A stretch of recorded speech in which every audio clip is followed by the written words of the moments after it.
Hello बच्चों, कैसे हो आप सभी लोग। जितना हमने कल किया था उसी इंट्रोडक्शन को आगे बढ़ाते हुए हम अपनी एक छोटी सी एक्सरसाइज है, एक्सरसाइज 1.1 वो कर लेंगे, क्योंकि जितना हमने इंट्रोडक्शन किया है वो एनफ है हमारे लिए ये वाली एक्सरसाइज करने के लिए।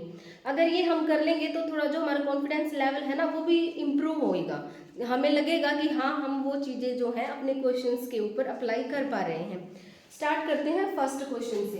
पहले एक बार क्विक रिवीजन ले लेते हैं जो हमने कल पढ़ा था। कल हमने पढ़ा सबसे पहले नेचुरल नंबर कि नेचुरल नंबर क्या होते हैं। सिर्फ एग्जांपल्स लिखूंगी। नेचुरल नंबर होते हैं हमारे 1 2 3 4 अप टू सो ऑन। उसके बाद हमने पढ़ा होल नंबर। होल नंबर क्या होता है, सिर्फ नेचुरल नंबर के कलेक्शन में अगर हम जीरो और ऐड कर दें तो वो हमारा हो जाता है कलेक्शन ऑफ होल नंबर्स। उसके बाद हमने पढ़े थे इंटीजर्स। इंटीजर्स क्या होते हैं, अगर हम इनमें नेगेटिव वैल्यूज और ऐड कर दें तो ये हमारे हो जाएंगे integers. -2 -1 0 1 2 up to so on. जो ये कलेक्शन है वो किस चीज का कलेक्शन है, हमारे इंटीजर्स का कलेक्शन है। इसके बाद हमने पढ़ा था कि रैशनल नंबर क्या होते हैं। रैशनल नंबर को मैं एक बार फिर से रिपीट कर रही हूँ। रैशनल नंबर हमारे एक तो p बाई क्यू की फॉर्म में लिखे जाते हैं, और यहाँ पर होता क्या है, जो p और q होता है वो दोनों ही कहाँ से आते हैं, वो हमारे इंटीजर से आते हैं। इसके साथ जो वैल्यू ऑफ q है वो नॉट इक्वल टू 0 होनी चाहिए। जो हमारा डिनोमिनेटर है वो कभी भी 0 ना हो। ये हमने रैशनल नंबर में पढ़ा था। इसके बाद हमने रैशनल नंबर के जो एक्सपेंशन है वो भी कर लिया था कि भाई डेसिमल एक्सपेंशन क्या होगी इसकी। एक तो टर्मिनेटिंग के लिए आप ज़्यादा याद नहीं करना, सिर्फ एक दो एग्जांपल याद कर लो, उससे आपको याद रहेगा कि ये टर्मिनेटिंग है या non terminating and repeating values देने वाले नंबर्स हैं। तो मैंने टर्मिनेटिंग के लिए क्या बताया था, आपको एग्जाम्पल बताया था 1/4 का। इसको आप डिवाइड करके देखोगे तो ये क्या होगा, 0.1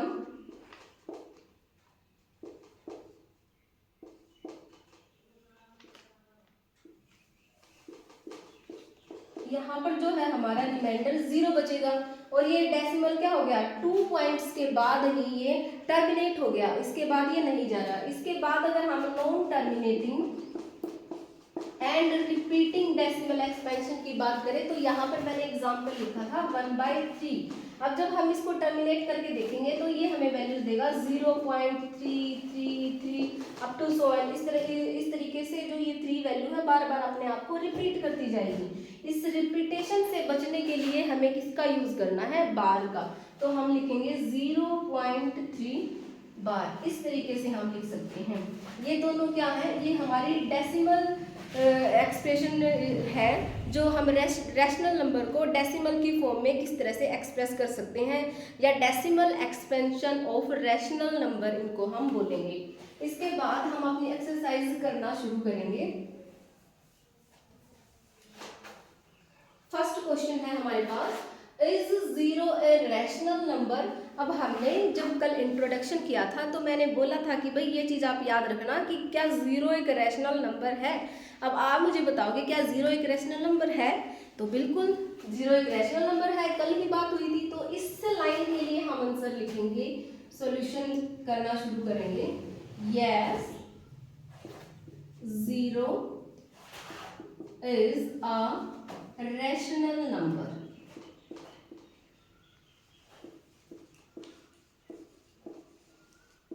उसके बाद उसने पूछा can you write it in the form p by q. क्या आप इसको p बाई क्यू की फॉर्म में लिख सकते हो 0 को, where p and q are integer and q is not equal to 0।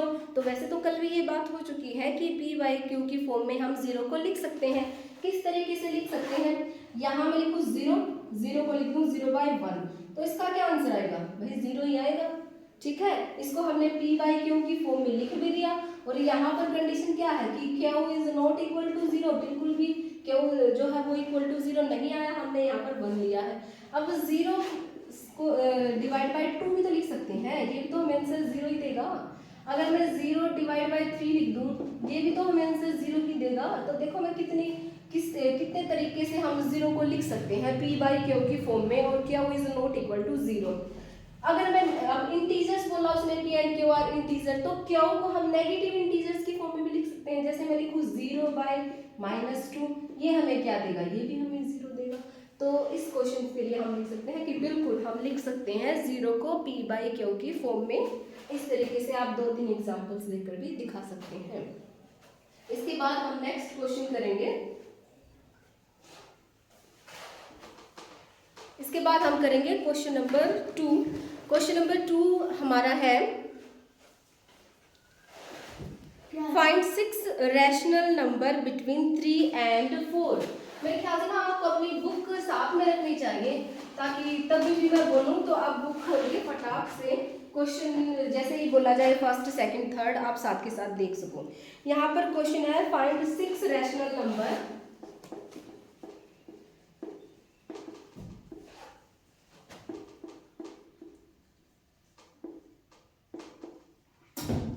between 3 and 4.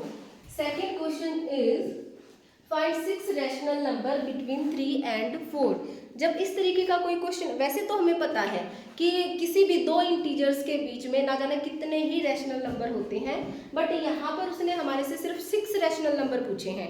तो इसको निकालने का तरीका क्या होगा, जैसे यहाँ से हमारे पास हमें बताना है 6 रैशनल नंबर, तो हम क्या करेंगे, यहाँ 3 लिखा, यहाँ 4 लिखा। अब 6 पूछे है ना, तो 7 से इसको मल्टीप्लाई एंड डिवाइड कर देंगे। अब मैं इसको करूँ मल्टीप्लाई 7 से और डिवाइड बाय 7 से, इसको भी मल्टीप्लाई 7 से और डिवाइड बाय 7 से। कोई इफेक्ट थोड़ा ना पड़ना है। अगर हम सेम डिजिट से किसी नंबर को मल्टीप्लाई या डिवाइड करते हैं तो कोई इफेक्ट नहीं पड़ता। यहाँ पर हमें 6 रैशनल नंबर बताने थे, तो हम क्या करेंगे, एक ज़्यादा से 7 से मल्टीप्लाई और डिवाइड कर देंगे दोनों ही डिजिट को। अभी यहाँ देखो, यहाँ हमने मल्टीप्लाई किया, यहाँ हमारे पास आ गया 21/7, यहाँ पर हमारे पास आया 28/7। अब जितने भी इनके बीच में नंबर आ रहे हैं ना, वो सारे कौन से नंबर होंगे, रैशनल नंबर होंगे। अब सॉल्यूशन में सिर्फ हमें वो नंबर लिख देने हैं। अब यहाँ देखो 21/7, इसके बाद 22/7, 23/7, 24/7, 25/7, 26/7, 27/7, 28/7। तो ये कितने आ गए, ये हमारे पास 6 रैशनल नंबर आ गए बिटवीन 3 एंड 4। इस तरीके से हम किन्हीं भी दो रैशनल नंबर के बीच के जो नंबर्स हैं उनको इजीली फाइंड आउट कर सकते हैं। अब नेक्स्ट क्वेश्चन करेंगे। Next question is find 5 rational number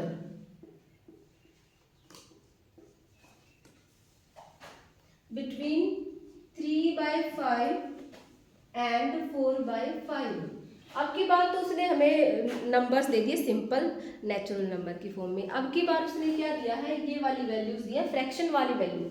जब हमें फ्रैक्शन वाली वैल्यू दे रखी हो तब हम रैशनल नंबर कैसे निकालें, बिल्कुल इजी है। जैसे हमने अब इस पहले वाले क्वेश्चन में निकाला, सेम एज इट इज वही मेथड अप्लाई करके हम यहाँ से इनके बीच वाली वैल्यूज निकालेंगे। हमें कितनी निकालनी है, 5 रैशनल नंबर निकालने हैं। तो इससे एक ज़्यादा हम इसको 6 से मल्टीप्लाई एंड डिवाइड कर देंगे। यहाँ पर मैंने लिखा 3/5, यहाँ पर लिखा 4/5। इसको मल्टीप्लाई एंड डिवाइड करूँगी 6 से, और इसको भी मल्टीप्लाई एंड डिवाइड बाय 6 से।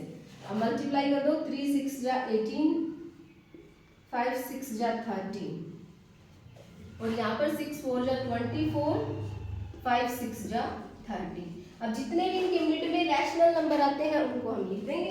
इनके बीच वाले नंबर लिखो 19/30, 20/30, 21/30, 22/30, 23/30। इस तरीके से हम इनके मिड के रैशनल नंबर निकाल सकते हैं। अगर आप इससे ज़्यादा रैशनल नंबर निकालना चाहो वो भी बड़े इजीली आप निकाल सकते हो। इनको डिवाइड कर दो 7 से, वैल्यूज बढ़ जाएंगे। 9 से, 8 से, 10 से, 12 से जितनी वैल्यूज ज़्यादा मल्टीप्लाई डिवाइड करोगे उतने ही ज़्यादा रैशनल नंबर इनके बीच में हम फाइंड आउट कर सकते हैं। Now last question is state whether the following statement are true or false, give reason for your answer. यहाँ पर कुछ स्टेटमेंट लास्ट क्वेश्चन में उसने हमारे से पूछी हैं और उसने पूछा है कि भाई बताओ कि ये ट्रू है या फॉल्स है। लास्ट क्वेश्चन, फोर्थ क्वेश्चन पर हम आ गए हैं।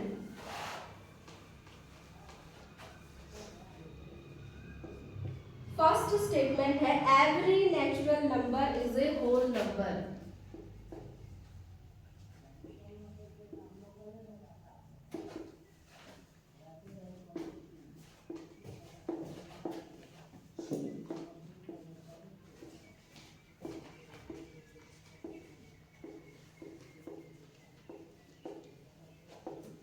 क्या जितने भी नेचुरल नंबर होते हैं क्या वो होल नंबर होते हैं? बिल्कुल भाई, नेचुरल नंबर छोटे कम होते हैं, होल नंबर क्या होता है उसमें जीरो और बड़ा हो।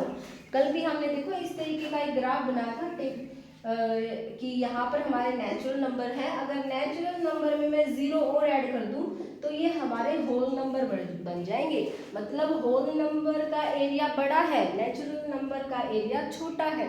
तो इस क्या आंसर लिखेंगे? यहाँ पर लिखेंगे ट्रू, कि ये चीज ट्रू है, ट्रू। इसके लिए रीजन क्या देंगे? The collection of whole number is the collection of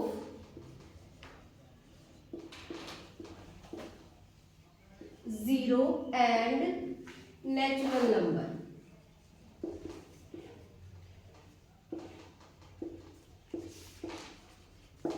जितना हमने इंट्रोडक्शन में किया था घूम फिर के वही बातें हमारे से पूछी जा रही हैं और हमने भी सेम वही लिखा है कि जो होल नंबर है वो किसका कलेक्शन है? नेचुरल नंबर, और नेचुरल नंबर में अगर जीरो और आ जाए तो वो क्या होंगे? Whole number. Whole number is the collection of zero and natural number. Next one is every integer is a whole number. क्या सभी इंटीजर्स, एवरी इंटीजर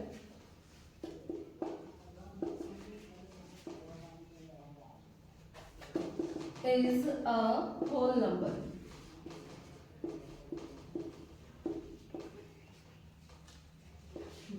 अब देखो इंटीजर्स तो बड़ी चीज थी और होल नंबर छोटी चीज है। हमने क्या इस तरीके से बनाया था भाई, नेचुरल नंबर उससे बड़ा है, होल नंबर उससे बड़ा है इंटीजर। अब देखो इंटीजर के अंदर तो होल नंबर आ रहे हैं बट होल नंबर थोड़ा ना इंटीजर्स को भी कलेक्ट कर पा रहा है, क्योंकि इंटीजर तो हमारे नेगेटिव भी होते हैं, पॉजिटिव भी होते हैं, बट होल नंबर में क्या होता है? होल नंबर में सिर्फ पॉजिटिव वैल्यूज होती हैं। तो ये स्टेटमेंट जो है वो फॉल्स है, फॉल्स। रीजन क्या दोगे? Because integers contains negative values.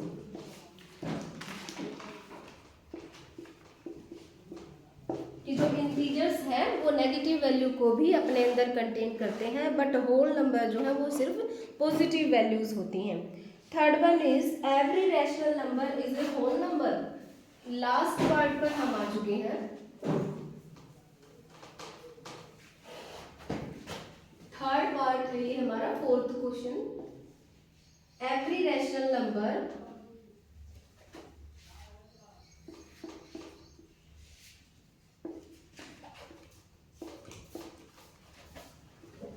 is a whole number।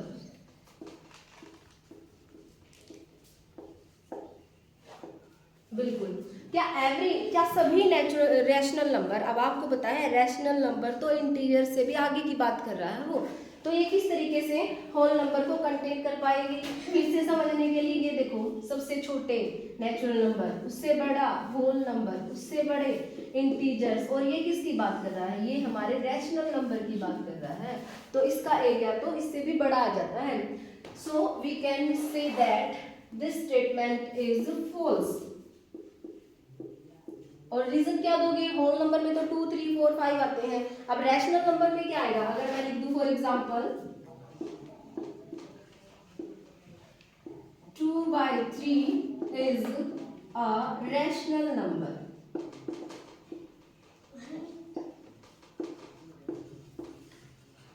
But not a whole number.